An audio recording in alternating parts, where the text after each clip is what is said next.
counting the bid stealers, as 30 teams still have a path to the playoff right now. And I think it's important just to note, obviously many of these are not going to come through. It's like a bunch of American, but when people talk about expanding the playoff, there's 30 teams that have a shot at the playoff with 2 weeks to go. Okay. Right. We've accomplished the idea that we have gotten to. And you're including all the teams still in the fight in the ACC and in the American and the Big 12, right? His list has got everybody. It's got every possible path. And that's a good, so just 30, you got a shot. Now, not all of them, some they're going to eliminate, whatever, but 30 teams have a chance, and we're going in the final 2 weeks. So that's pretty good. The USC Oregon game to me is going to be a monster. And this is, look, Oregon needs to win the game. They need to win out and they can get in. USC needs to win out, and I still don't know if they can get in.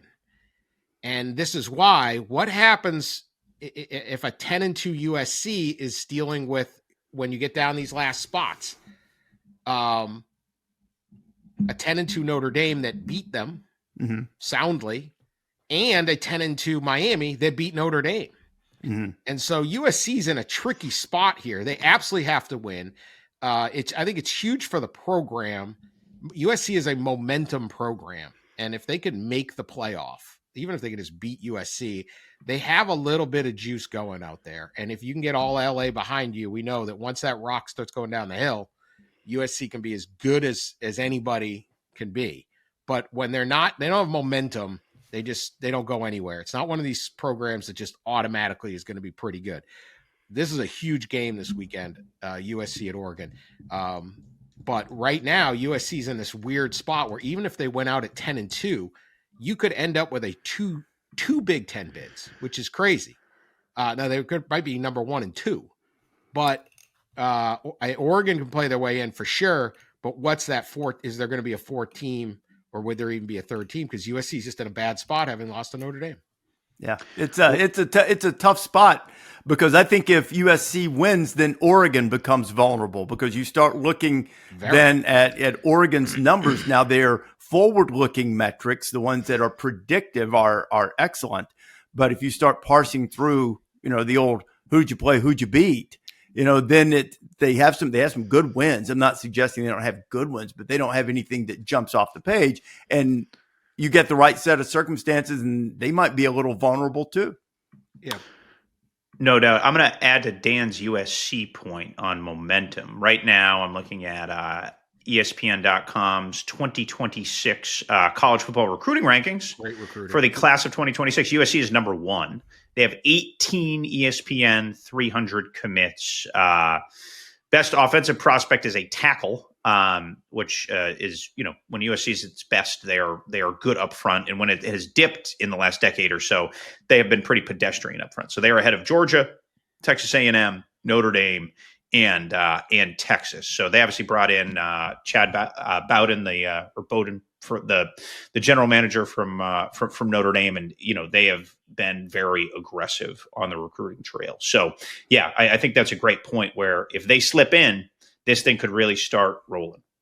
All right, Oregon has a win at Iowa, and they could lose to USC and then win at Washington. But other than that, they don't have. They're at 10-2, and again, they stack down this list, because if there's a bunch of 10-2s, if you got to pick 2 or 3 10-2s, Miami beat Notre Dame beat USC, USC beat Oregon. Like head to head is going to presumably choose that. So very, very. I don't know if the hype is on how big this game is, both for how many teams the Big Ten could get in, and how end the program. So it's just an enormous game this weekend. But the chance of 5 SEC teams is very, very real with everybody winning out. One of the problems we have, though, is just these leagues they're just too big. And yes. Forget about how good the teams are. Just determining who a champion is. Texas A&M has not played any of the top 7 teams in the SEC. Ohio State has not played any of the top 6 teams in the Big Ten. Wow. Like what kind of season is this? Like it's not that they're not good, particularly Ohio State. Whoever they put up against them, they steamroll them like a great team would.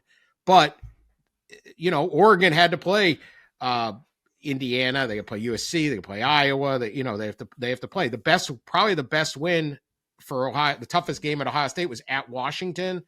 Maybe Illinois. I mean, those are 18-point games. Buckeyes look great, but what a weird way when you go to 18 teams. Don't go to 18 teams, kids. You end up with these seasons where you go, Ohio State, perfect, but they didn't play anybody in the league, and they're going to get Michigan at the end that's ranked and good for Michigan. They're winning games. The job is to win. They win. Saturday was awesome. Like, did you see the kick? The game-winning kick against Northwestern? It goes out of Wrigley. Like a game-winning field goal. It went over the state. Imagine some guy's just walking his dog. He doesn't really know much about what's happening. He's walking down Sheffield Avenue. He hears the roar of the crowd. Oh, it's Wrigley. A football comes flying out. Like, wait, what? Total, this is great. Great victory. Michigan State. Nobody thinks that they're going to be probably a 9-3. We'll see what they do against Ohio State, but they're kind of a back end top 25. Just a really weird schedule for Ohio State to have to play this year. Very well 12-0 and not really had much of a schedule lined up for them because this league is too big. If you want to see some chaos and anger, let Auburn beat Alabama, because I think when the rankings come out, Alabama is probably going to either be the last or next to last at-large team in the field if you look at it based on the rankings. Now, if they lose that one, you can easily cherry pick the arguments and say they lost two games to mediocre teams to bookend the season and find a reason to leave them out. But the flip side of that is going to be Alabama's strength of schedule is number 4. And nobody else among these teams that we're talking about is close to that among the cut line teams, or even some of these at the top. I think Georgia's is top 12 or something like that. You're going to hear some wailing and gnashing of teeth if this happens. Now, it'll still be their fault. It would be like last year. You start finding things that disqualify you, and those will be reasonable arguments.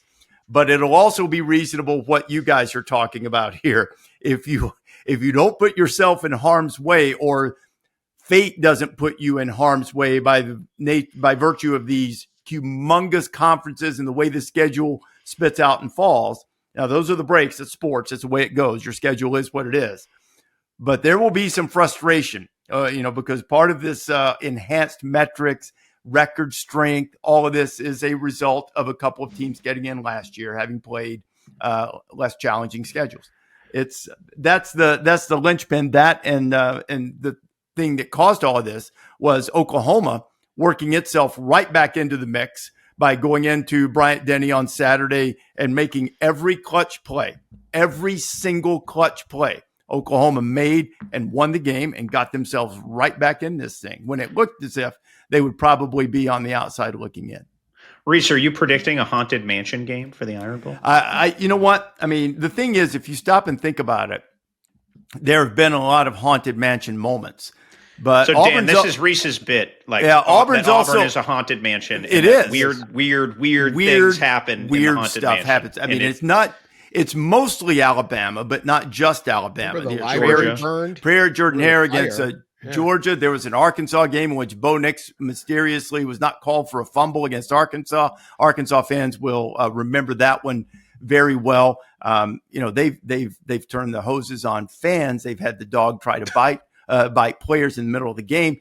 Odd stuff happens there. But Auburn fans would tell you that they've been on the business end of that the last couple of times that Alabama's been there, with the Bryce Young drive and the 4 overtime win, and then the Gravedigger play the last time they were there when all seemed lost. So, but even so, it still speaks to the point, Pete. This will not be your average game. Whatever happens, whoever wins the game, it won't be average. It wouldn't be right if it were. Who's ever seen a normal game there? A high stakes normal game. It hasn't happened ever. So I think, Go ahead, Pete. Yeah, I think Alabama can survive that. If they beat Auburn, they get into the SEC championship game. Now the only risk for Alabama is a third loss. I think once you get in that SEC championship game, you're good. I think so too. So too, Dan. And the numbers sort of favor them. They could, in theory, lose a 3-way tie strength of schedule I read this morning, but I think it looks as if they win that, they'll probably play in the SEC championship.